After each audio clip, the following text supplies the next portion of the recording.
Bueno, pues me alegra mucho verles en este día y hoy vamos a tocar un tema que tiene que ver con el título de un libro que alguna vez leí, me acuerdo mucho, era el libro que tenía que ver con el hogar. Me acuerdo estudiando teología nos dieron clases acerca de cómo dirigir el hogar y se llamaba clases de familia. Y en una de las clases de familia nos hablaban del hombre de acero y de terciopelo. Y hay un libro sobre familia, de cómo ser un líder en su casa, y el hombre de acero y de terciopelo.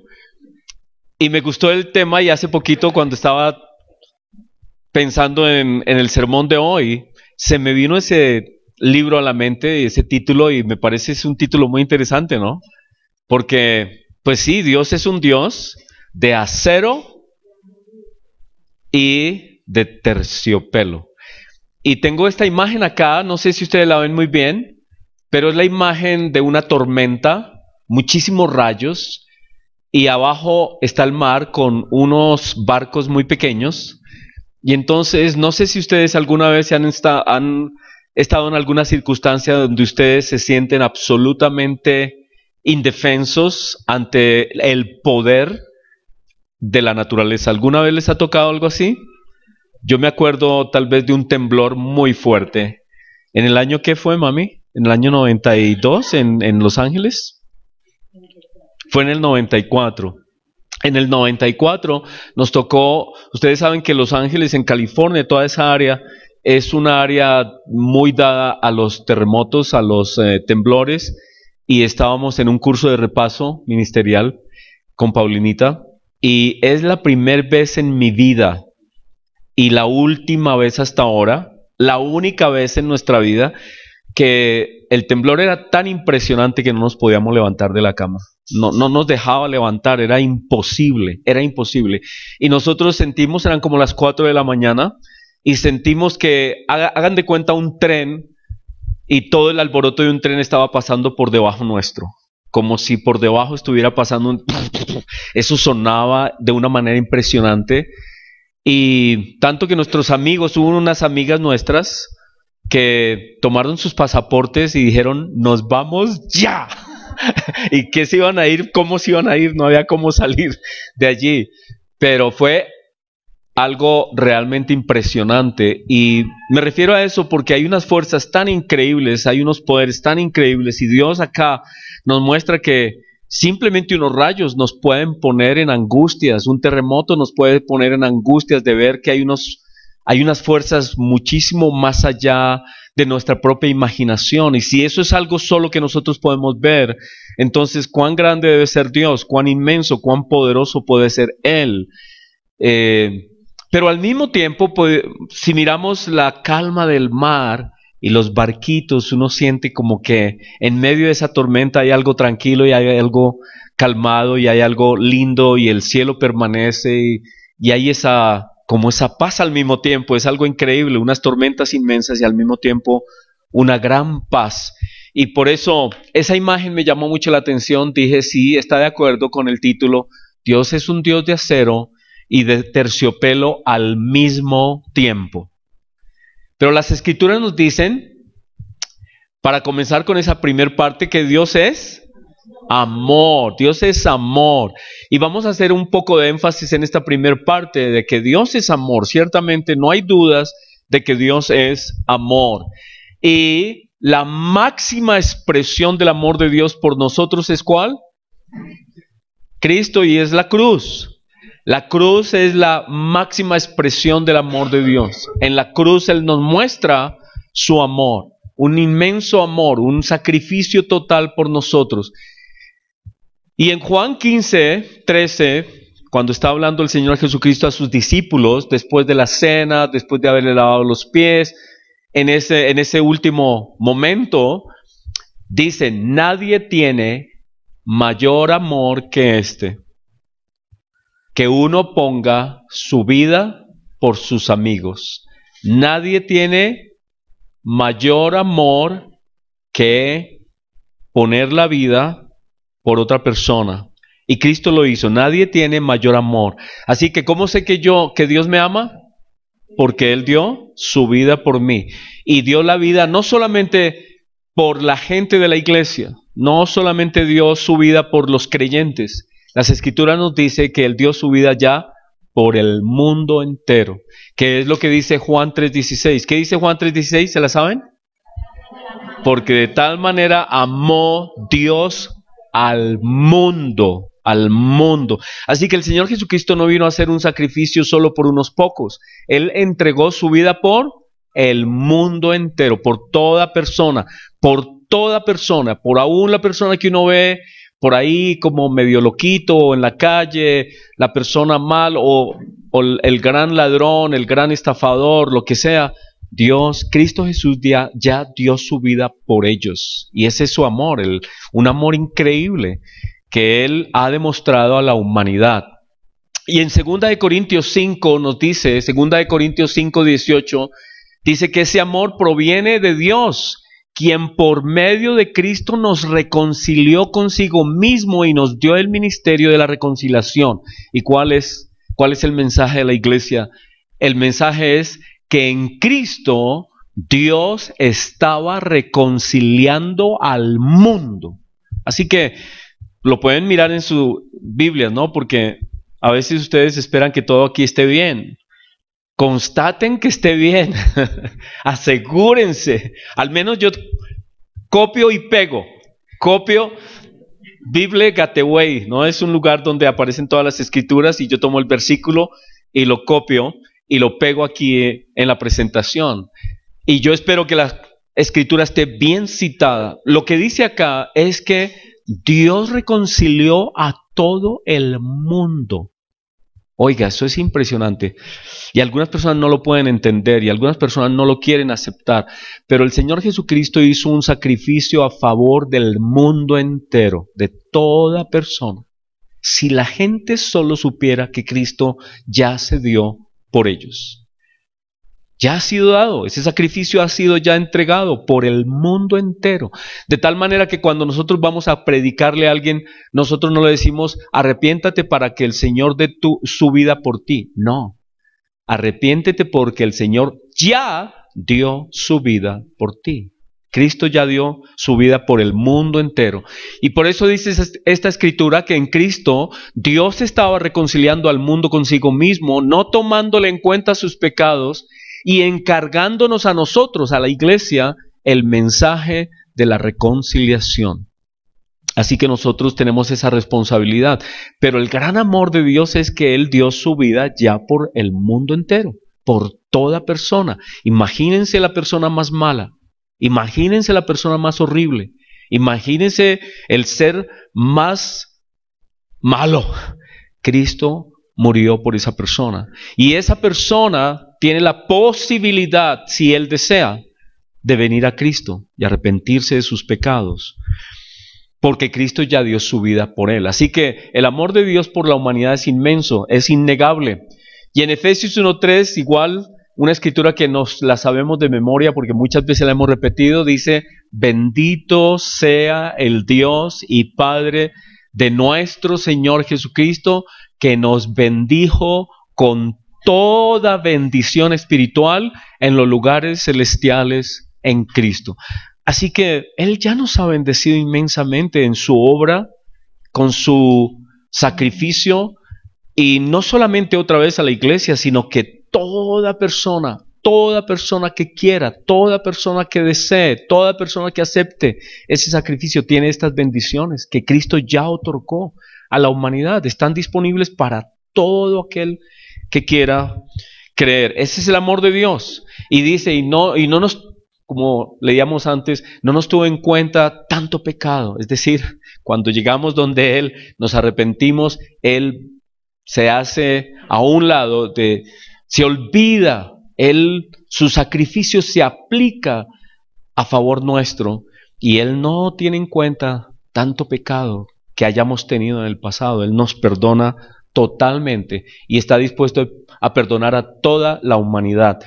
Y los que han estudiado otra vez CIPEP, hay que hacerle publicidad a CIPEP, saben de las listas que hay de los nombres de Dios. Hay muchísimos, son cientos los nombres de Dios y cada uno de esos nombres habla de su cualidad. Y aquí he escogido algunos, los que tienen que ver con su amor. Dice, Dios de toda consolación, fiel, verdadero, luz de vida, mediador, buen pastor, defensor de viudas, Dios de salvación, maestro bueno, nuestra fortaleza, nuestro refugio, nuestro escudo, nuestra paz, nuestro libertador, nuestro amparo y fortaleza, Padre de misericordias, redentor, sanador, proveedor, Dios de toda gracia.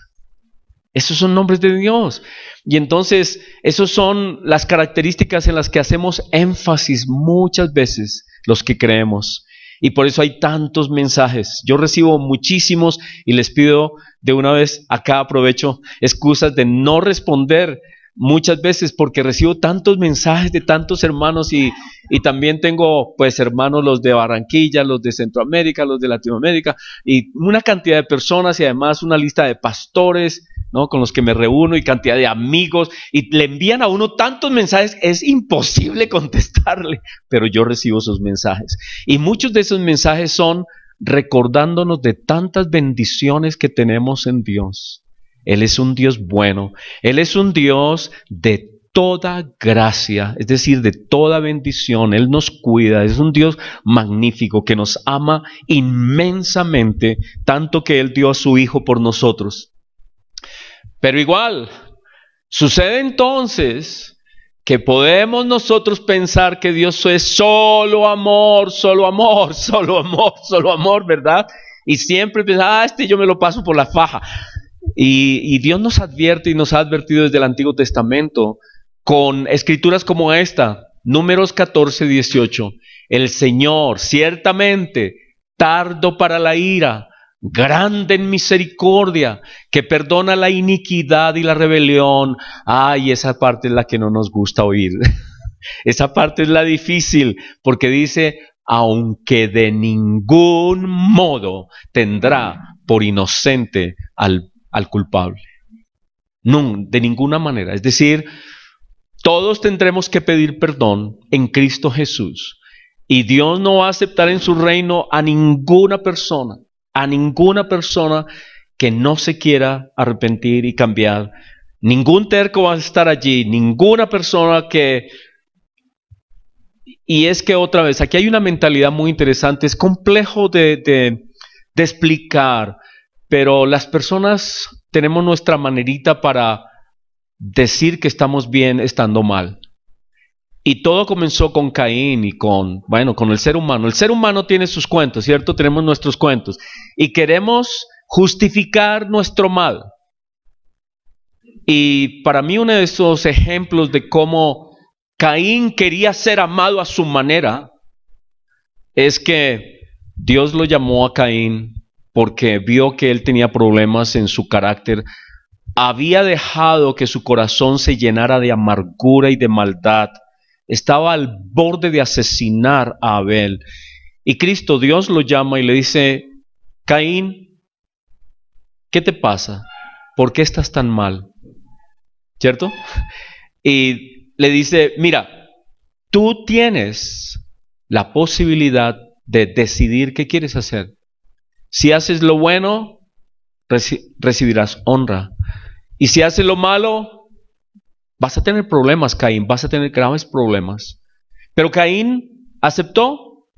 No aceptó las palabras de Dios, no aceptó como el llamado de atención de Dios. Y dice la Escritura que invitó a su hermano y lo mató. Y cuando lo mató, ¿cuál fue la reacción de Caín? ¡Ay, Señor, perdóname! Dijo, no, usted me odia. ¿Cuál fue la actitud de Caín? Usted me odia, usted me va a matar. Y entonces esa actitud de Caín me llama mucho la atención porque muchas veces las personas rebeldes acusan a Dios. Ay, entonces usted me va a matar. Ay, entonces claro, es que como le caigo mal, entonces usted me va a matar. Y el asunto es que el pecador no acepta la corrección. La persona rebelde no acepta la corrección. Y esa es una de las cosas que más tenemos que tener cuidado si somos fáciles de corregir. porque esta actitud de Caín fue tenaz, fue una actitud que no tuvo temor de Dios mismo. Dios mismo vino y le dijo, Caín, ¿qué has hecho? Y él no dijo, ay, sí, la embarré. No, él dijo, no, es que como usted lo prefiere, igual que usted siempre prefiere a ciertas personas y yo sé que usted me va a matar a mí y usted me odia y ahorita cualquiera que me encuentre me va a matar. Y Dios le dijo, no, no, Caín. Su mente había sido, algo le pasó a Caín en su mente y Dios le dijo, no, no, ni yo te voy a matar, ni voy a permitir que nadie te mate, Caín. Nadie te va a matar. Pero es que Caín ya tenía una actitud, ay sí, es como todo el mundo me odia, como todo el mundo me odia. Y resulta que las personas que no se dejan corregir tienen esas actitudes y hay que cuidar actitudes, ¿no? Porque Dios es un Dios que corrige y disciplina. Y a la gente a veces no le gusta la corrección y la disciplina. Y hay una de las cosas por las cuales la gente no quiere venir a Dios es por eso, porque ellos se sienten en una circunstancia en la que no quieren ser disciplinados y no quieren cambiar y no quieren aceptar que hay cosas buenas y hay cosas malas. No lo quieren aceptar y llegan a una actitud en la que acusan a los que los disciplinan de ser sus enemigos. Y entonces es la circunstancia que hay a veces con los padres, ¿no? Nosotros los padres nos preocupamos, los que hemos tenido la experiencia de ser padres, nos preocupamos de proveerle absolutamente todo a nuestros hijos, ¿o no? ¿Quiénes son padres aquí? ¿Quiénes son padres? Todos. Hay algunos que no experimentan esto, hay otros que hemos experimentado algo. Pero como padres nos esforzamos por ellos, los amamos, les damos todo lo que nos parece que les bendice. Queremos lo mejor para nuestros hijos. Les damos todo lo que nos piden. Y mucho más, y estamos dispuestos a ir mucho más de lo que ellos quieran, mucho más que lo que ellos anhelan. Estamos dispuestos a hacer sacrificios, a meternos en líos, a hacer préstamos por ellos si es necesario, a ayudarlos, a motivarlos a que salgan. Y estos nos dicen, ay, es que usted no me quiere. Y uno queda como, hijo de micha. Como que a uno se le hierve la sangre por dentro. Y luego salen con una cantidad de actitudes y de rebeliones y uno va a decirles, oiga, pero venga, a ver, la vi un platico. Ay, ¿ahora qué es que yo soy su sirviente o qué? Y, oiga, pero comparta estas responsabilidades. Estamos aquí juntos, estamos viviendo en familia. Al menos levántese y tienda su cama. Ay, pero ¿qué? ¿Le parece mal así? Déjela así. ¿Y qué le importa a alguien? A nadie le interesa estar extendida. Eso no importa. Y todo entra uno y, oiga, los zapatos, hombre, las medias. Ay, es un lío, ¿no? ¿Sí o no? ¿Y quiénes son los enemigos? La mamá. La mamá es el enemigo número uno de muchos hijos, ¿o no? Muchos hijos. Pero cuando va pasando los años y uno llega esos hijos llegan a los 35, 40, y tienen sus propios hijos y todos decían, ay, mi mamita tan linda. ¿Cierto? Ahora sí se acordaron y ahora les toca otra vez el ciclo. Pero hay unas actitudes que uno tiene que tener cuidado. Dios tiene toda la autoridad para corregirnos. Él nos ha dado, igual que nosotros como padres, nos ha dado todas las cosas. Y a veces las personas no se dan cuenta que lo que son el resultado de las bendiciones de Dios, de dones que Dios les ha dado. Hay personas que estábamos hablando en estos días con unas personas y una de esas personas tiene el don definitivamente tiene el don de hacer plata. Hay gente que tiene ese don, yo no sé cómo hacen. Tal vez como que crecieron viendo a sus padres o en algún ambiente donde comienzan a negociar y saben cómo negociar y saben cómo ganar dinero y hacen dinero, tienen el don. El gran problema es que a veces creen que son ellos. Ay, es que yo soy más inteligente que todo el mundo, es que yo puedo, es que yo... No se dan cuenta que es un don de Dios. Así como otros tienen el don de el servicio, consejería, otros tienen el don de la música, otros tienen el don del canto. Todos los dones que tenemos, ¿de dónde vienen? Dios nos los da. Y Dios nos da un ambiente, unos padres, Dios nos da tantas bendiciones. Así que Dios nos da tantas cosas, pero también Él, a causa de tantas bendiciones y tanto amor que nos da, Él nos puede exigir. Pero esa parte es la que no nos gusta. Y el ser humano no le gusta que lo corrijan. Dice Dios, por alguna manera lo dice así de fuerte, aunque de ningún modo que se quiten de su mente la idea de que Dios va a permitir al pecador rebelde pasar la eternidad con él. Dios dijo, lo siento, porque igual, ¿no? Llega uno también como padre a un momento en que dice, hermano, mire, ¿sabe qué? Si a usted no le gusta estar aquí bien, nos vemos.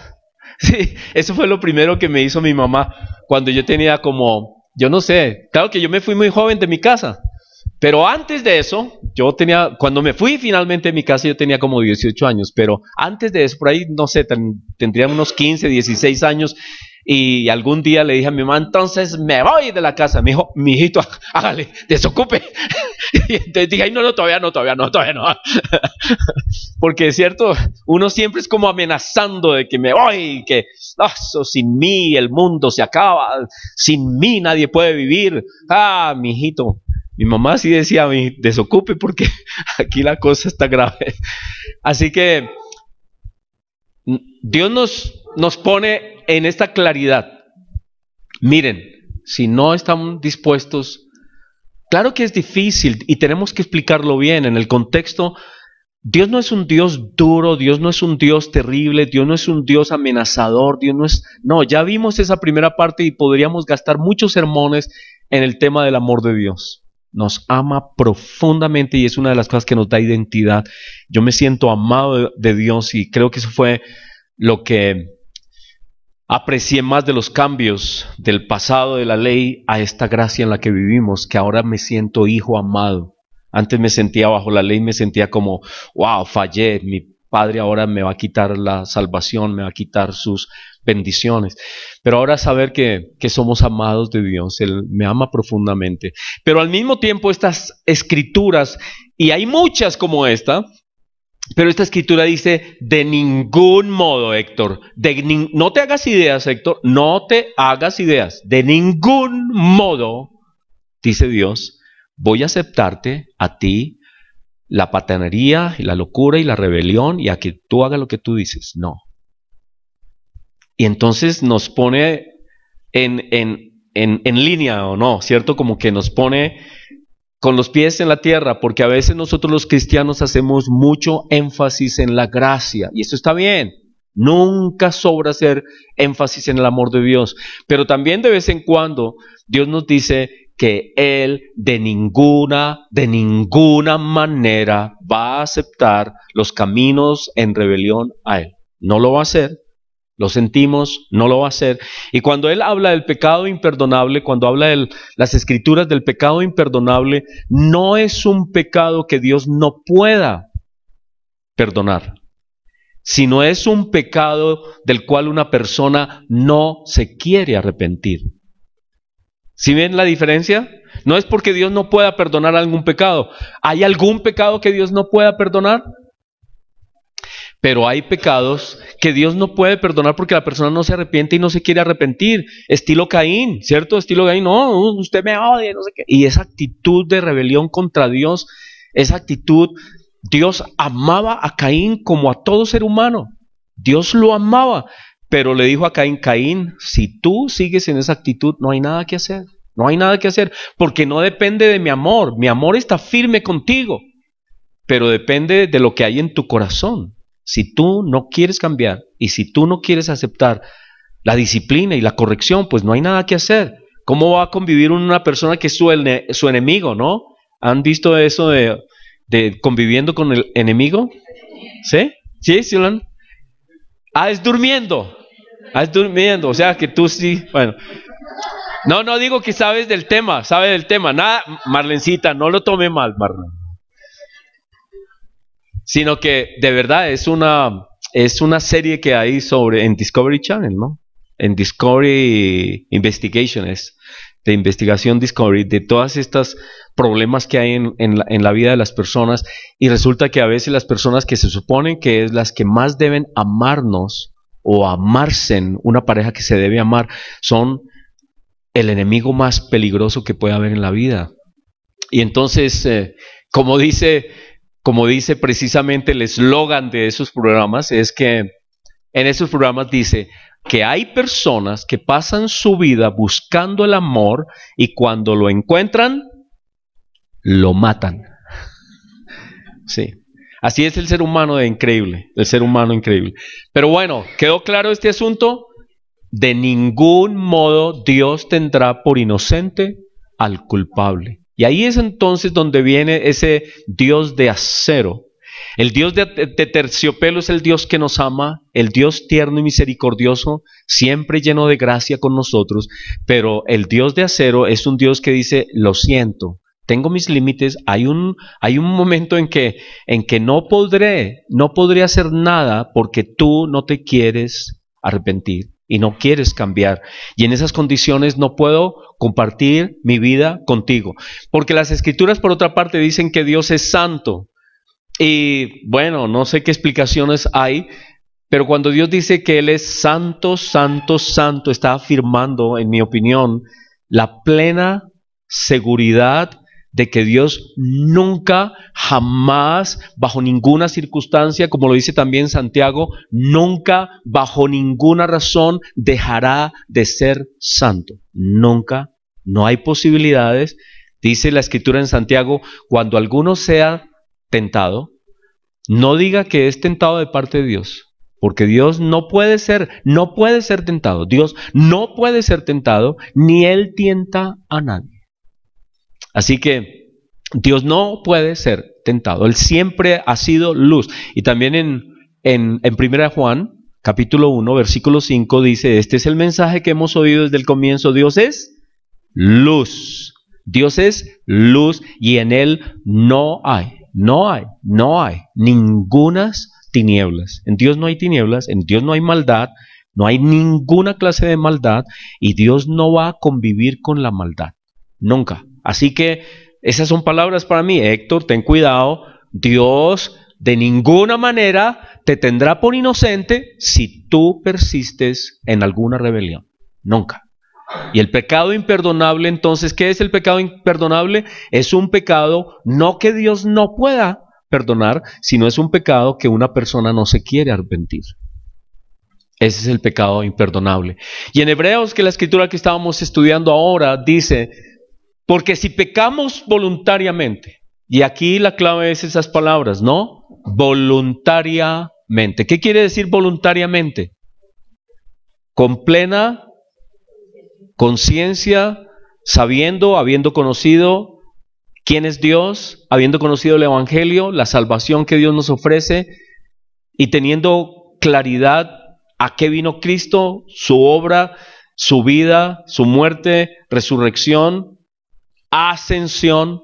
Si la persona ha entendido todas esas cosas y después dice, no me importa, voluntariamente decide escoger los caminos contrarios a Dios, ¿qué dice la Escritura?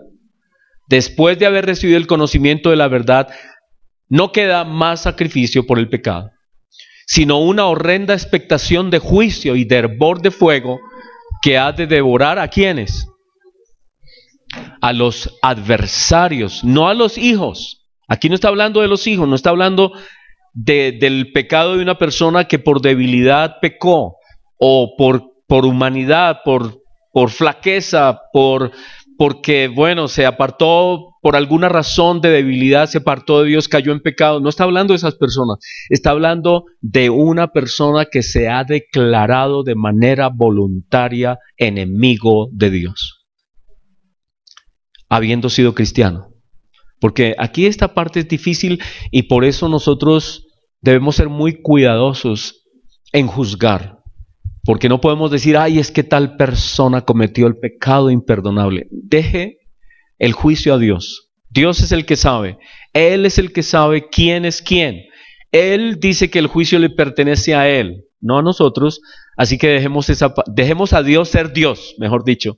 Él es el juez, ¿no? Como cuando uno va a un juicio, pues aquí tenemos abogados, ¿no? Ellos saben que el que toma la decisión es ¿quién?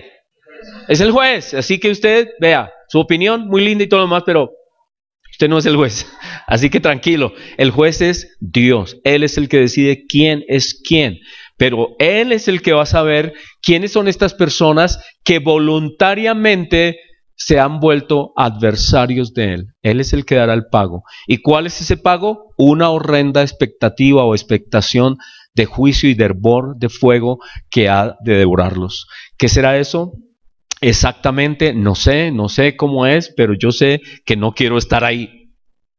Y espero que ninguno de ustedes quiera estar allí. Así que Dios también tiene lo que se llama esa parte de acero, esa parte fuerte. Dios es un Dios, como leímos o vamos a leer más adelante, es un Dios que es fuego consumidor. Y en Gálatas entonces nos dice, ustedes verán qué hacen. Ustedes verán qué hacen. Ya saben quién soy yo. Ustedes deciden qué camino van a tomar. Ya me conocen, que soy acero y terciopelo. Y Dios nos dice, no se engañen. Dios no puede ser burlado. Dios no podemos engañarlo a Él. Podemos engañar al barrio entero. Podemos engañar a nuestra esposa. Podemos engañar a los hijos. Podemos engañar a los padres. Podemos engañar a mucha gente. Pero dice, a Dios nadie lo puede engañar. Y con Él nos vamos a enfrentar alguna vez. Dice, todo lo que el hombre sembrare, eso segará. Y no hay vuelta. Usted verá. Porque el que siembra para su carne, de la carne segará corrupción. El que siembra para el espíritu, del espíritu siega vida eterna. Entonces, Dios nos la pone bien clarita, ¿sí o no? Él es un Dios de inmenso amor, pero es un Dios de disciplina también. Es un Dios que nos llama al orden, que nos llama a que hagamos las cosas bien. Y saben que en esta parte cultural es tenaz, que yo soy el primer pecador en ese aspecto.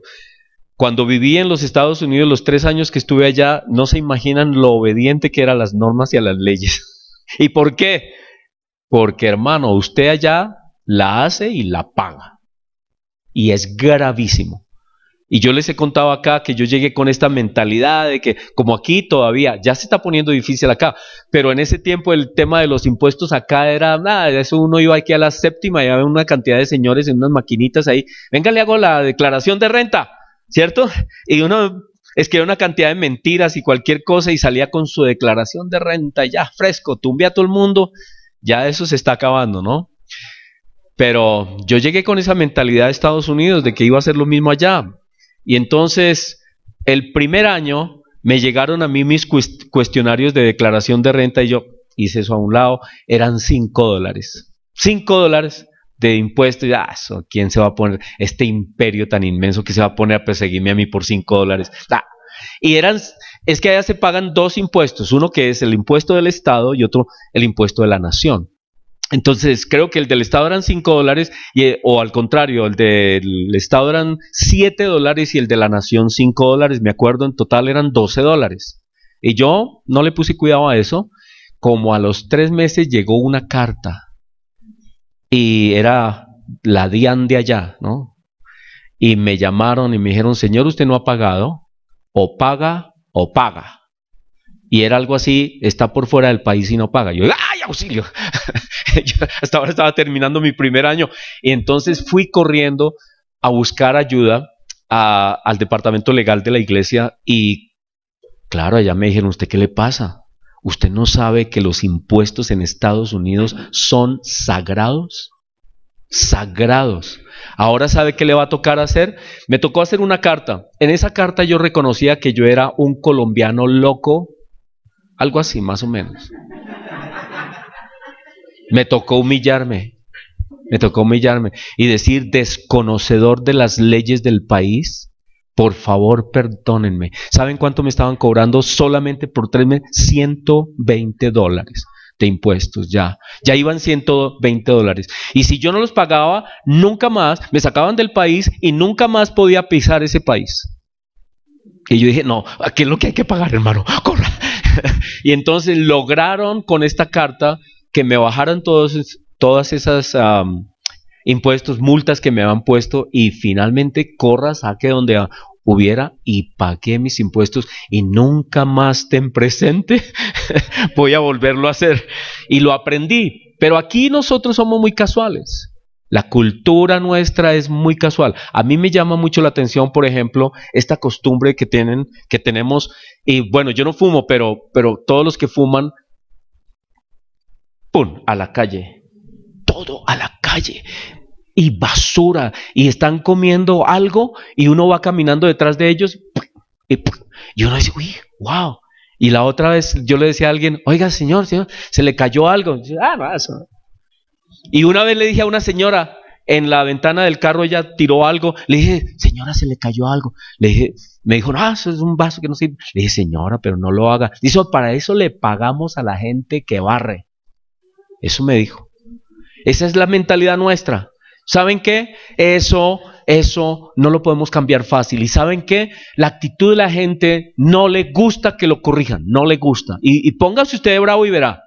Póngase usted de bravo a decirle a la persona, venga, venga, y lo recoge ya. Se mete en un lío, usted se mete en un lío.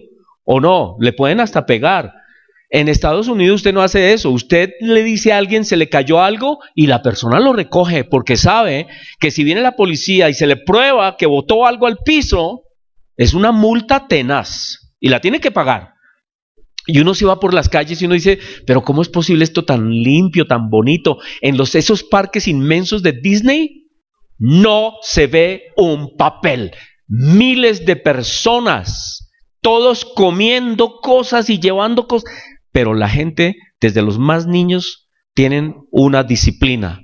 Hay unas canecas donde se bota la basura y usted no ve basura en el piso. Claro que hay algunas ciudades, ¿no?, que ya, como en todas partes, ¿no?, pero en general hay esa cultura. Y yo digo, ¿cuán difícil es que Dios nos corrija? ¿Cuán difícil es decirle a una persona, por parte de Dios, ¿no?, decirle a una persona, mira, deja de mentir, deja de robar, cambia, arrepiente de tal cosa? El ser humano no le gusta arrepentirse. Al ser humano no le gusta que lo corrijan. Por eso dejamos todo en manos de Dios, que sea Él. Algún día Él nos va a corregir, nos va a cambiar. Algún día tendremos la mente de Cristo. Así que todos cosecharemos lo que sembramos. Ahora, aquí en Hebreos 12, que fue la escritura que estuvimos viendo al comienzo, dice, esta escritura de Hebreos 12 es una escritura muy linda porque primero dice, miren, cuando Dios dio su ley, la dio en un ambiente tan impresionante que Moisés decía, ¿cómo fue? Estoy aterrado, estoy temblando del susto. ¿Cómo sería el susto tan increíble que la gente, el pueblo de Israel, tuvo tanto miedo de lo que vio aquel día en el Sinaí? Porque dice que había un trueno, relámpago, la tierra se movía cuando Dios dio su ley, que el pueblo dijo a Moisés, Moisés, ¿sabes qué? Mira, nosotros hablamos contigo y tú hablas con Dios, pero que no hable Dios con nosotros porque nos da un terror, nos da miedo. La gente tenía temor, tenía miedo.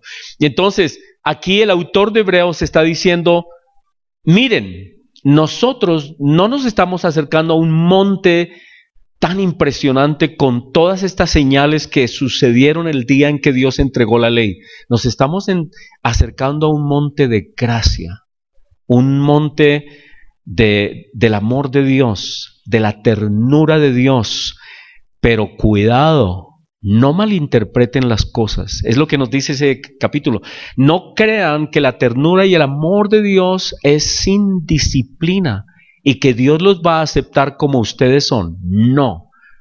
Dios dice que Él nos va a transformar de alguna manera a través de su Espíritu. Nos está transformando todo el día, todo el tiempo, todos los meses, todos los años. Algo Dios está haciendo con nosotros y nuestra actitud debe de ser, ¿cuál? Señor, sí, transfórmame, límpiame, para que tengamos la mente de Cristo, porque Él no va a compartir su eternidad con el pecado, no lo va a hacer. De ninguna manera. Él nos va a transformar. Y el que no se quiera dejar transformar, pues Dios le va a decir, mira, yo te amo muchísimo. Yo te amo. Y lo que se piensa del infierno es no que Dios odie a estas personas. No. Sino que Dios los ama, pero estas personas no quieren ser transformados por Dios. Y Dios les dice, está bien, yo los amo, pero ustedes no quieren que yo los transforme, tampoco los puedo invitar en esa condición a que estén conmigo en la eternidad. Si ustedes no quieren ser transformados, yo respeto su decisión, pero ustedes respetan mi decisión. No estarán aquí conmigo. Y es las personas que van a estar en el infierno, personas que voluntariamente han decidido no aceptar el amor de Dios. Dicen, no, no quiero aceptar el amor de Dios. Y Dios dice, bueno, muy bien, si eso es lo que ustedes deciden, está bien. Así que Hebreos 12 dice, porque no nos hemos acercado a un monte que se pudiera palpar, el que ardía con fuego en la oscuridad, en tinieblas, tempestades, sonidos de trompeta, a una voz que hablaba, la cual los que la oyeron rogaron que no se les hablase más, porque no podían soportar lo que se ordenaba. Si una bestia toca el monte, muere. Cualquiera que llegara a tocar el monte antes de tiempo, moría. Así era lo impresionante. Dice, porque... y tan terrible era lo que se veía que Moisés dijo, estoy espantado y temblando. Dice, sino que nos hemos acercado al monte Sión, a la ciudad del Dios vivo, a Jerusalén celestial, a la compañía de muchos millares de ángeles, a la congregación de los primogénitos inscritos en los cielos. Dios nos ha acercado a su trono. Él dice, yo a través de Cristo, Dios nos ha acercado tanto a su trono, a la majestad de su trono, pero dice, pero pilas, hay muchas bendiciones, hay grandes bendiciones, pero pilas, porque dice, en alguna parte dice, mirad que no desechéis al que habla. Pilas. Eso es como cuando a usted le dan, tuve una familia al lado de la casa donde yo vivía, la señora Ángela. Yo no sé si les he contado, una señora que siempre me dijo, antes de que yo llegara a la iglesia, pues mi mamá se iba a trabajar y quedábamos allí todo el día, y ella muy linda siempre me dio el almuerzo, así que yo llegaba del colegio y yo iba a donde ella, porque ella sabía que en mi casa no había almuerzo y ella me daba el almuerzo.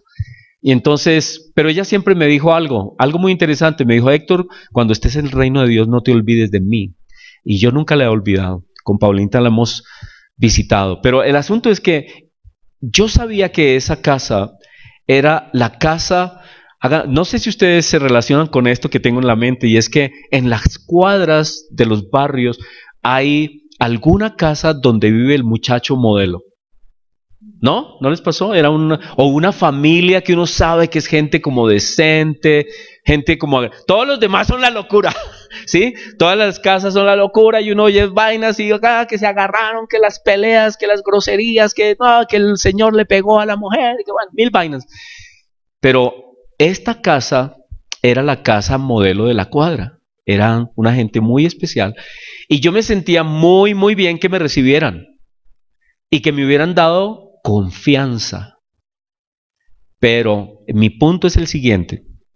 Cuando hay personas que en algún lugar les dan confianza, ¿significa eso que usted puede hacer cualquier cosa en esa casa? Todo lo contrario, ¿cierto? Todo lo contrario. Yo era terrible en ese tiempo. ¿No? Me acuerdo que, pues antes de los 17 años, hace mucho tiempo atrás, yo me acuerdo, mi mamá ya no daba un peso, ya decía, no, este muchacho se me perdió, no, la oveja negra, no, más negro que... Bueno, el asunto es que, pero ustedes creen que yo, a pesar de esas locuras que hacía en la calle, yo era capaz de hacer algo indebido en esa casa? No.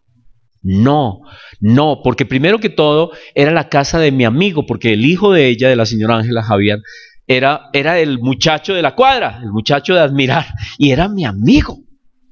Y entonces, si yo estaba en la casa de la señora que me daba el almuerzo, y era la casa de mi amigo, y era la casa de la señora que decía cuando ella no sabía nada, ni yo tampoco, yo todavía no había llegado a la iglesia, pero ella decía, Héctor, cuando estés en el reino de Dios no te olvides de mí. Esas palabras siempre me conmovieron, mucho me conmovieron. Y 12 años después o 13 años después, cuando yo me casé, yo la llamé ese día en que me casé, le dije, señora Ángela, me estoy casando.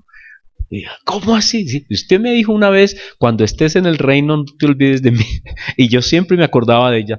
Muy bien, pues lo que yo quiero decir es, los privilegios que tenemos no nos dan la libertad de hacer locuras.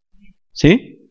Eso es lo que Dios nos dice. Dios nos dice, miren, los he acercado a mi trono. Les he dado todo mi amor. Los amo inmensamente. He dado a mi hijo.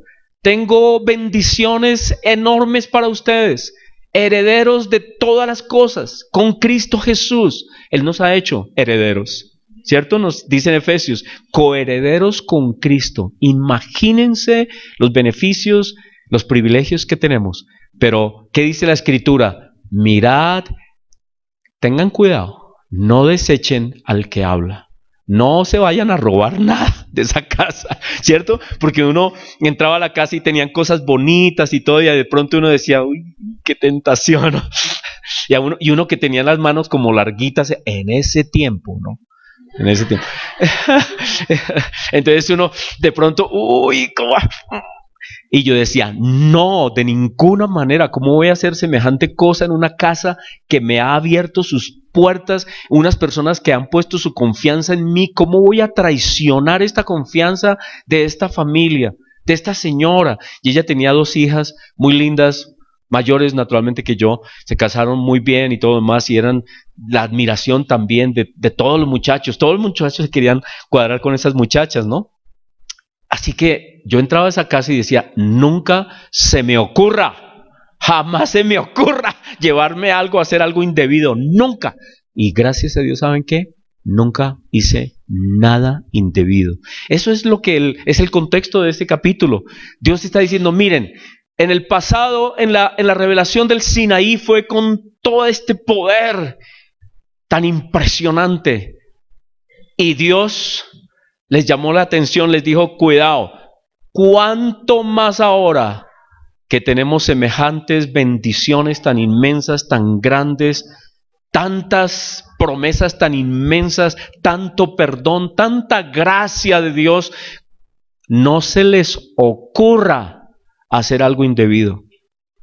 No se les ocurra abusar de la gracia de Dios. No se les ocurra. Eso es lo que dice la Escritura. ¿Por qué?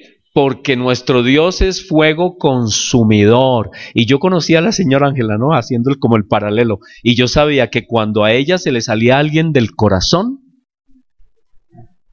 como hacen los muchachos, o las muchachas, se acabó la relación, hermano.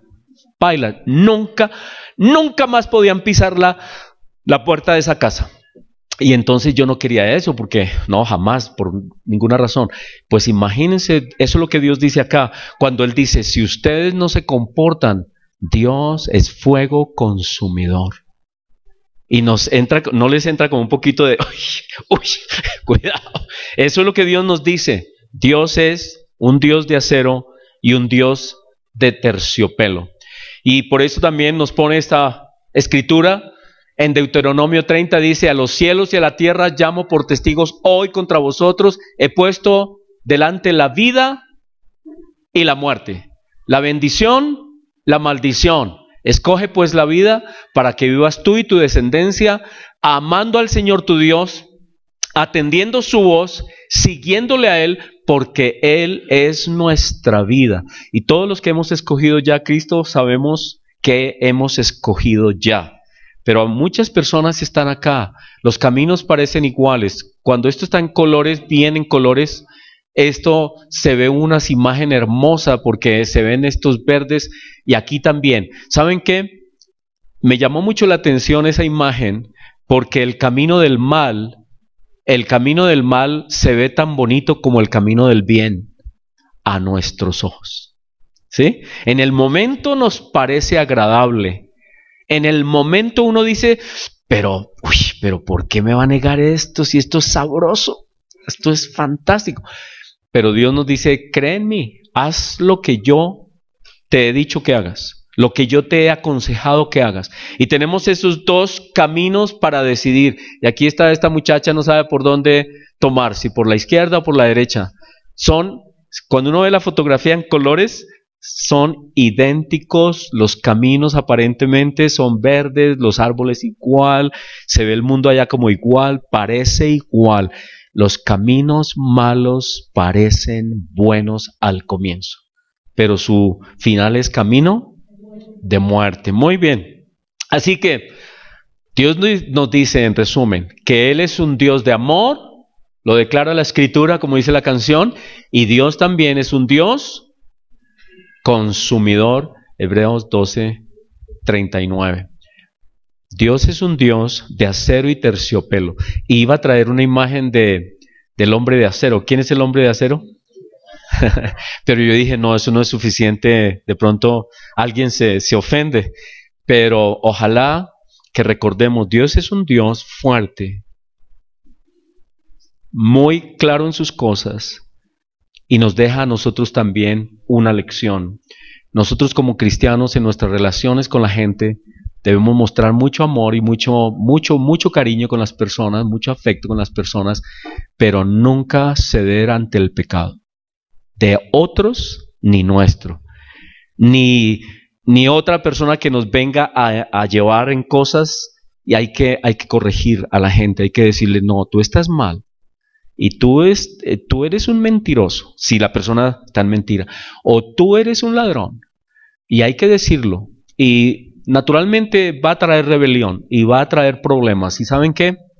Sí, a veces es muy difícil confrontar a las personas en problemas, porque traen una mentalidad de que no les gusta la corrección, y a veces nos encontramos con personas que tienen una mentalidad como de rebelión contra Dios, o que están quebrando normas y uno les llama la atención y no les gusta, pero el cristiano debe ser igual, como de acero y de terciopelo, y tal vez por eso a veces entre nosotros hay chispas, ¿no? Porque nos encontramos, pero que el amor de Dios siempre esté presente en nuestra vida, en nuestras relaciones. Pero eso no quiere decir que nosotros estamos dispuestos a hacer lo malo solo por ceder y solo por ser amables, solo por ser cariñosos con las personas. No. Y que nosotros mismos no nos vamos a permitir el mal. De ninguna manera. No. Vamos a mantenernos firmes como Dios nos manda. Él es un Dios de acero y de terciopelo. Y el cristiano debe ser igual. Y el esposo debe ser igual. Y la esposa debe ser igual. ¿Sí o no? Porque la esposa llega un momento en que puede decir, mire mi amor, yo te amo muchísimo, pero se me va de la casa. Y uno, sí, mi amor. No, mentira. Estoy hablando en serio. Hay momentos en los que las cosas se tienen que aclarar y las cosas no pueden ir más porque, digamos, hay violencia, hay cosas inaceptables y un cristiano no está llamado a pasar por cosas que la sociedad no acepta. Que si la sociedad no la acepta, mucho menos el cristiano, ¿cierto? Y entonces las mujeres cada vez más tienen derechos que deben reclamar en amor, no en manipulación, ni en amor. Los hombres también igual, tenemos derechos. Así que, ¿qué les parece esto? ¿Son ustedes personas de acero y terciopelo o son solo acero? Porque hay otras personas que son así, solo acero, eso le dan y le pegan y le dan en la cabeza a todo el mundo a toda hora, ¿no? Y son muy duros, hay personas legalistas muy duros, o hay otros que son solo terciopelo, todo es amor, todo es bueno, lo que usted diga, bueno, y ay, sí, bueno, está bien, bueno, corra para allá, bueno, eche para acá, bueno, y no tienen carácter, tienen que algún día llegar y pararse y decir, no más, ¿sí? Y ser entonces, somos cristianos acero y terciopelo. Cuando hay que amar, amamos. Y cuando hay que corregir, corregimos porque somos hijos de Dios y no somos solamente amor blandengue, sino acero y terciopelo. Señor, te damos gracias por este día. Te damos gracias, Señor, por la paz. Te damos gracias por la paz que tenemos. Que todo, en todo lugar sea así, Señor, en estos comicios, en este día de elecciones, que tú bendigas nuestra nación. Gracias, Señor. Y en este tema te pedimos, Señor, que nos des claridad. Que nos des claridad, Señor. Que nos ayudes a tener un corazón dispuesto a ser corregido por ti. A estar dispuesto a mejorar en todo aspecto de nuestra vida. Que tú, Señor, puedas hacer tu obra en nosotros. Porque tú nos amas, pero en tu amor también nos quieres transformar. No nos vas a dejar como llegamos, como somos. Tú nos amas, pero tú no convivirás con el mal. Y tú has dicho que has hecho una obra y estás haciendo una obra con nosotros. La comenzaste y la vas a hacer hasta el final. Ayúdanos, Señor, a estar dispuestos a hacer ese, como las Escrituras muestran, un barro moldeable en tus manos para que tú nos hagas a tu imagen. Y también, Señor, la lección también para nosotros como cristianos es que tenemos que ser igual como tú. El profundo amor hacia las demás, hacia las personas. Amamos con todo el corazón como tú nos amas, como tú nos perdonas. Amamos hasta dar todo lo que somos y todo lo que podemos dar. Todo. Amamos con todo nuestro ser. Pero al mismo tiempo, Señor, ayúdanos a comprender que no nos debemos nosotros mismos permitir el pecado en nuestra vida, ni tampoco permitir que otros nos arrastren en el pecado, ni tampoco permitir que el pecado se tome nuestro alrededor, nuestra vida o lo que sea. Señor, ayúdanos a tener esa sabiduría tuya, Señor. Tú eres muy sabio. ¿En qué momento eres acero? ¿En qué momento eres terciopelo? Y eso requiere muchísima sabiduría. Que tú nos ayudes a ser sabios como tú eres, Señor. Gracias por este tema, gracias por tus bendiciones, gracias por tu pueblo, gracias por nosotros. Tu bendición sea sobre nosotros, Señor. La bendición del Padre, del Hijo y del Espíritu Santo. Amén.